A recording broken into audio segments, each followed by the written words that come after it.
Hola, soy Juan Felipe Pineda Mesa, docente del Departamento de Matemáticas y Estadística, adscrito a la Facultad de Ciencias Exactas y Naturales de la Universidad Nacional de Colombia, sede Manizales. Los estaré acompañando hoy también en nuestra sesión número 2 del curso de Matemáticas Básicas, que corresponde a la estructura de los números reales. Bien. ¿Qué vamos a ver hoy? ¿Qué vamos a tratar? Vamos a examinar la estructura que posee el último conjunto que vimos la vez pasada, donde yo les dije que era muy rico operativamente hablando, en el sentido algebraico, pues, que es ese conjunto de los números reales. Nuestro último conjunto, el más grande, digamos, el más importante de todos esos conjuntos numéricos. Resulta todavía más importante cuando ese conjunto se dota de las dos operaciones usuales que ustedes conocen como suma y multiplicación. Una vez que se dota de esas operaciones, él toma una estructura algebraica, que es lo que nosotros llamamos la estructura algebraica de los números reales, que es muy buena además, según vamos a ver. Y también, cuando a le asignamos la relación común de desigualdad menor o igual, la que ustedes conocen, eso le da una estructura de orden a ese mismo conjunto de los números reales. Así que nos vamos a concentrar en esos dos tipos de estructura. Entonces, primero en la estructura algebraica. Entonces, como les dije, cuando dotando el conjunto de los números reales, R, de las operaciones usuales de suma, que uno lo simboliza por más, y multiplicación, que suele abreviarse por punto, el conjunto R queda sujeto a las siguientes propiedades, conocidas como las propiedades algebraicas de los números reales, o también se les conoce como axiomas de campo, o también axiomas de cuerpo, es otra forma de decirlo. Dichas propiedades las vamos a detallar en la siguiente tabla, y en esa tabla X, Y y Z van a representar números reales. Además, en adelante vamos a quitar ese punto, omitir el punto para indicar la multiplicación y no vamos a escribir nada, como es lo habitual, ¿cierto? Lo que se acostumbra es eso. Cuando usted quiere expresar la multiplicación de X por Y, no escribe X punto Y, ni siquiera escribe X por Y, sino que escribe directamente XY y con eso se entiende automáticamente desde el bachillerato mismo que se está refiriendo a una multiplicación. Muy bien. He ahí nuestra tabla. Entonces, la tabla está compuesta por 3 columnas. En cada columna, en la primera columna aparece una propiedad o axioma, en la segunda columna el axioma o propiedad que le corresponde a la suma y ese mismo axioma o propiedad que le corresponde a la multiplicación. El primero de esos axiomas, yo sé que cuando vayan mirando los nombres se van a ir acordando de que los han visto por alguna parte, es eso, la propiedad o axioma de clausura, ¿cierto? La propiedad clausurativa. Uno y uno, uno para la suma, otro para la multiplicación. Lo que dice es que si sumamos dos números reales X y Y, el resultado vuelve a ser un número real. Y si los multiplicamos X por Y, el resultado vuelve a ser un número real. O sea que hay una clausurativa para la suma, una clausurativa para el producto que ustedes pueden visualizar en la primera fila de esa tabla.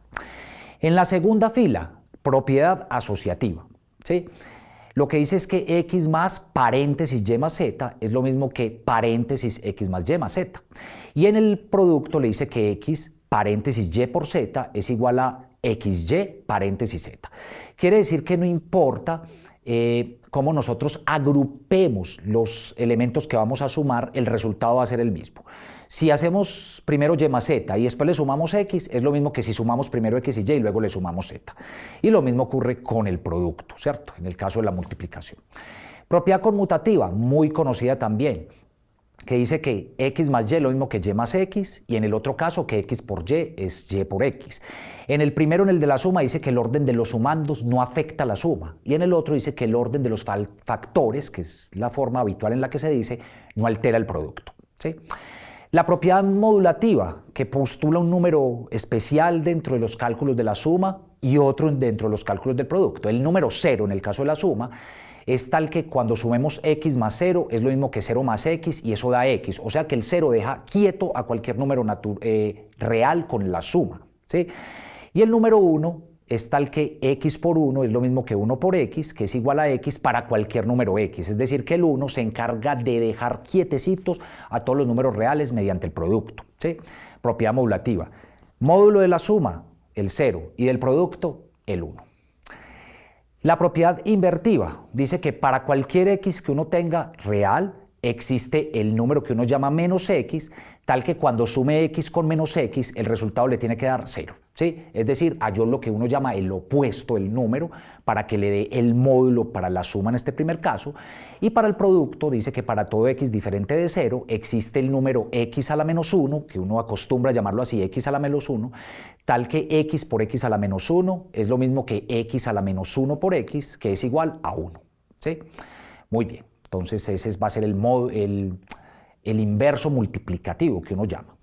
Y dos leyes distributivas, no es que haya una para la suma y para la multiplicación. Las distributivas lo que hacen es conectarle la operación de multiplicación y la operación de suma.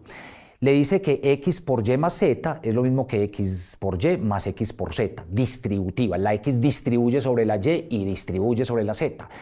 Y la segunda propiedad es idéntica a la primera, solo que ahora se ha dispuesto el elemento a la derecha para que se sepa que también a la derecha se puede distribuir.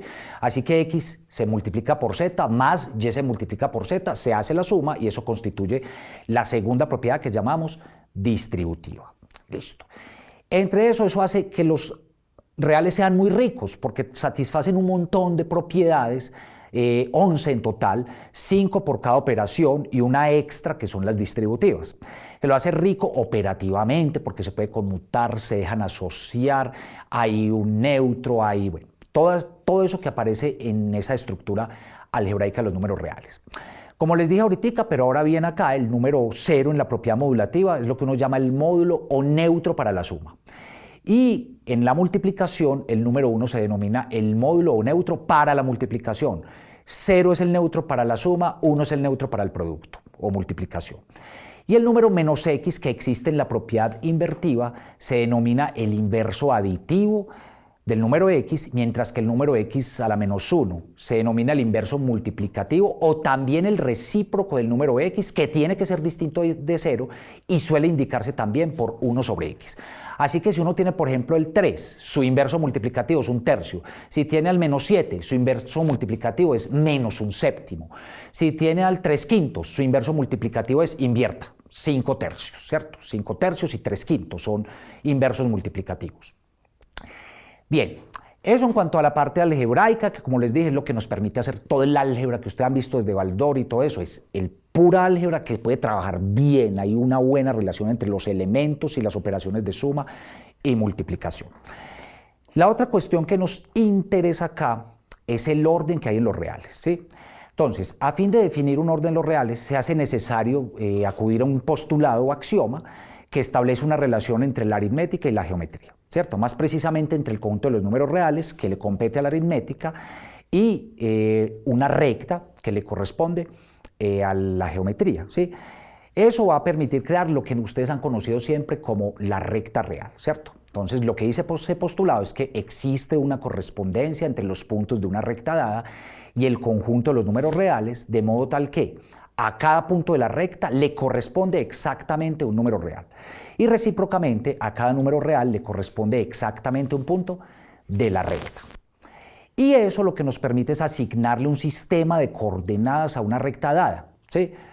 Es decir, en la recta hemos creado unos numeritos que representan puntos de la recta. Es el sistema de coordenadas. Cada numerito que se le asignó a la recta, según el postulado anterior, constituye una coordenada dentro de esa recta. Por eso es que la recta la podemos etiquetar así con esas rayitas indicando los números que vienen allá. Entonces, a esa recta, como les dije, de aquí en adelante la vamos a llamar la recta real. Se aprecia en la figura de la presentación. Noten que ahí yo dispuse, no es que la recta esté constituida por los números naturales, no, para nada. Ahí se etiquetaron los naturales, bueno, y en general los enteros, también los negativos, solo para indicar, pues, como en una regla, ¿cierto? Como una regla. Pero entre 1 y 2, por ejemplo, está el 1.1, el 1.5, el 1.7, entre menos 2 y 3 está menos 2.4, menos 2. Tal, raíz de 2 está ahí, que es 1.41. Todos los números reales que usted conoce están metidos ahí. No se pueden mostrar todos, pero mostramos una parte de hechos.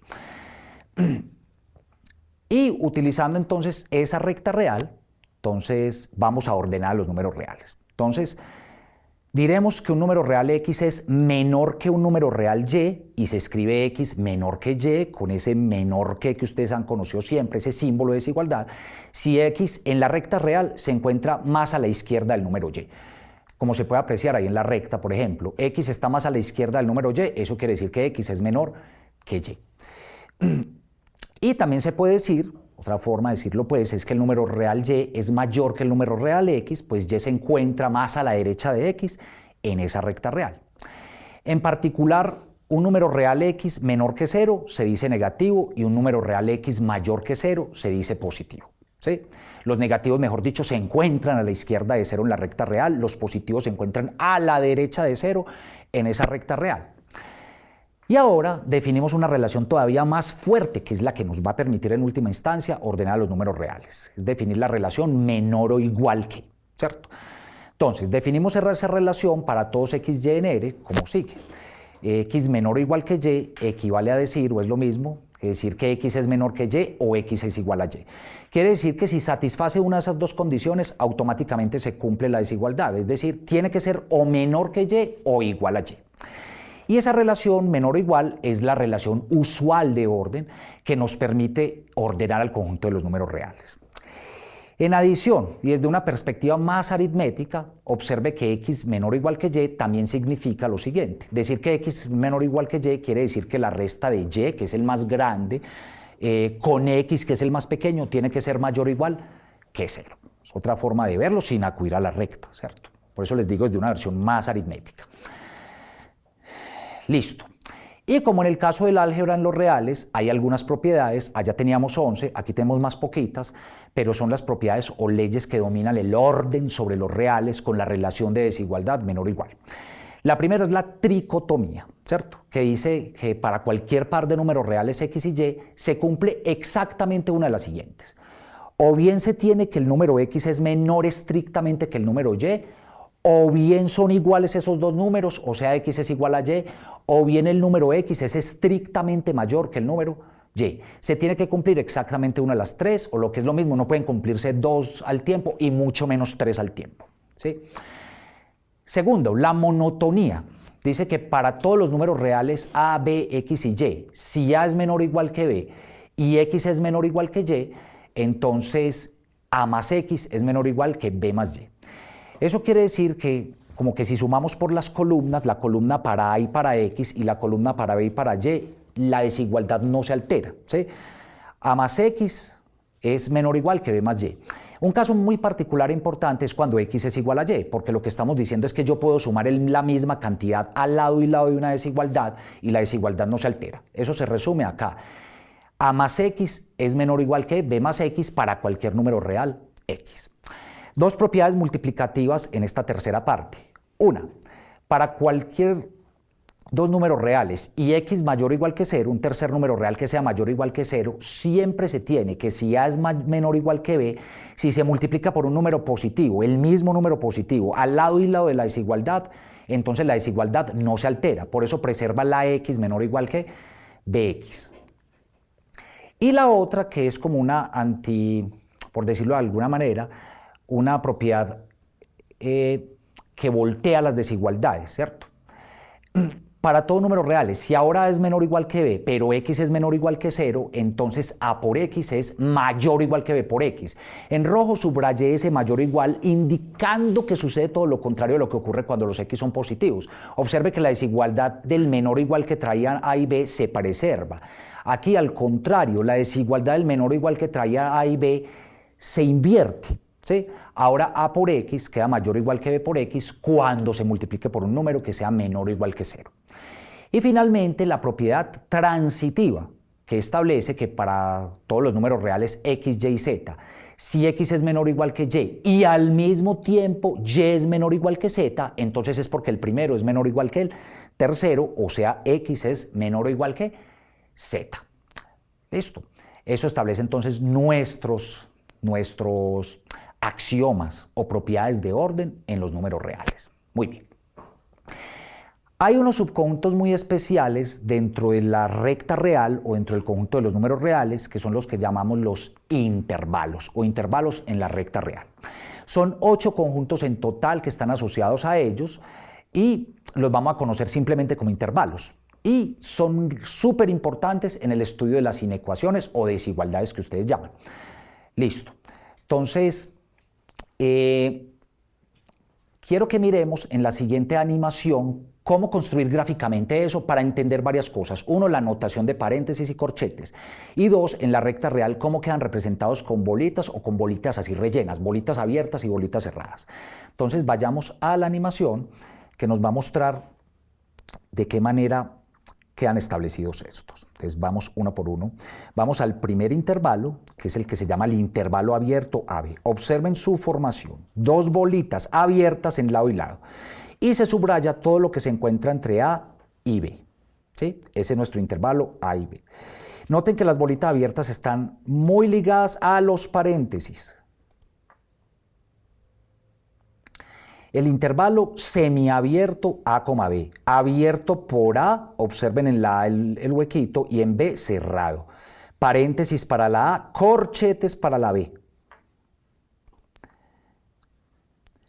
El otro intervalo semiabierto, cerrado por A, noten la bolita cerrada, abierto por B. Corchete para la A donde queda cerrado, paréntesis para la B donde queda abierto. El intervalo cerrado AB, cerrado por los dos lados, A y B. Y se subraya todo lo que está entre A y B. 4 intervalos infinitos, uno que va desde A hasta infinito en la recta real. No hay quien lo pare a la derecha. Va todo desde A hasta infinito y abierto por el lado de A, por eso el punto abierto. A infinito, pero ahora igualito al anterior, pero cerrado por el lado de A, por eso el puntico así destacado.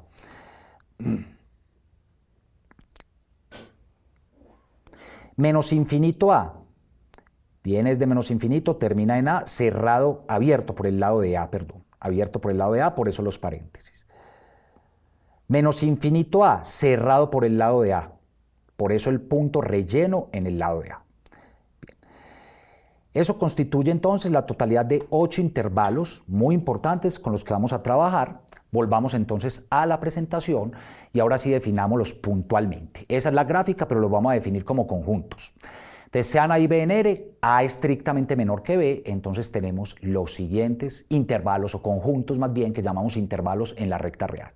El intervalo abierto AB, que está constituido por los números reales X que se encuentran entre A y B estrictamente, es decir, los X que están entre A y B, por eso se subraya todo eso entre A y B y se dejan abiertos los dos puntos. El intervalo semiabierto a izquierda, abierto por A, cerrado por B, paréntesis en A, corchetes en B. Son aquellos elementos que son mayores que A y menores o iguales que B, aquellos números reales que satisfacen esa condición. El intervalo semiabierto a derecha, ahora cerrado por A, abierto por B, consta de los números reales que son mayores o iguales que A y estrictamente menores que B. El intervalo cerrado A, B consta de los números reales que están entre A y B, incluyendo a A e incluyendo a B. Y ahí su gráfica. El primer intervalo infinito, A hasta más infinito, números reales que son estrictamente mayores que A, los que se encuentran a la derecha de A, sin incluir a la A.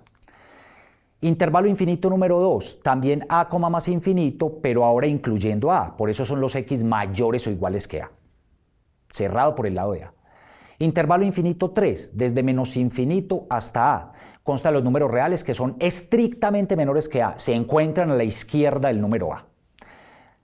Y el intervalo infinito 4, que va desde menos infinito hasta A y consta de los números reales que son menores o iguales que el número A.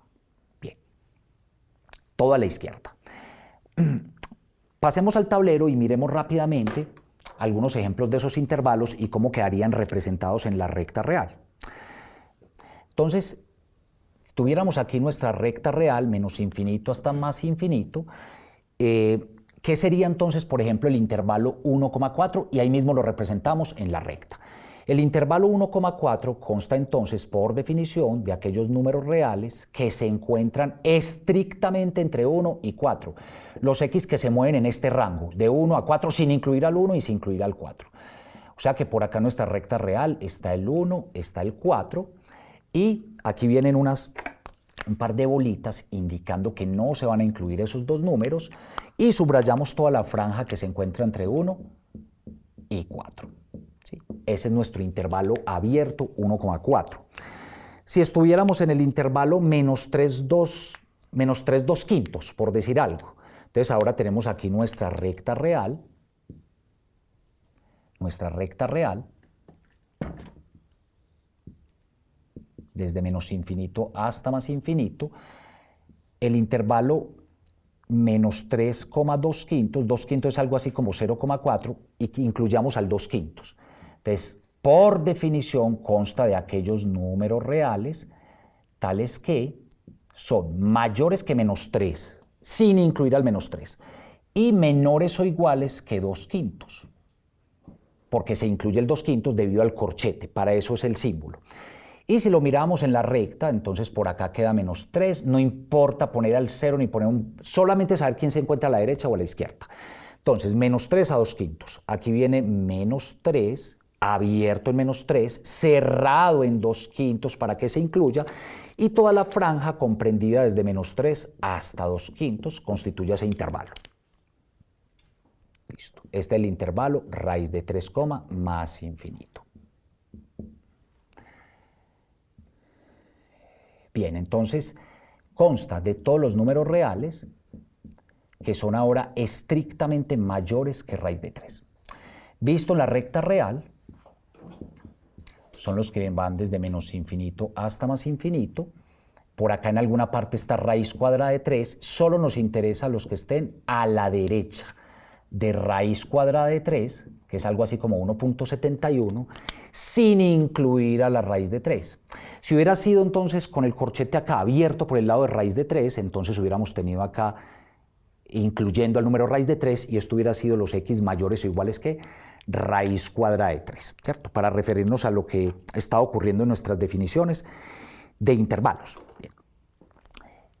Volvamos entonces a nuestra presentación y hagamos la última parte de estos intervalos, y es que como los intervalos son conjuntos, estos pueden operarse adicionalmente entre sí con las operaciones conjuntistas básicas de unión, intersección y diferencia, ¿sí?